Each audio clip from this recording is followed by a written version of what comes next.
ተስፋ ይረአ ኣሎ። ኣብ ናይ ሎሚ ዓመት ወፍሪ ጊቪንግ ቱስደይ ህፃናት ትግራይ ብሩህ መጻኢ ንኽህልዎም ዝኽእል ስራሕቲ ዳግመ ህንፀት ንምክያድ ሓገዝ ክነተኣኻኽብ ኢና እሞ ኣብዚ ሰናይ ተበግሶ እጃምኩም ክተበርክቱ ንፅውዕ።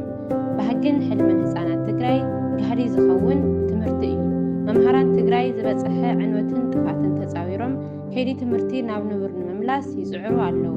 በዚ ወፍሪ TDRF ዓውዲ ትምህርቲ ትግራይ ብምሕዋይ ህፃናት ትግራይ ንምሕጋዝ ሓገዝ ከተኣኻኽብ እዩ።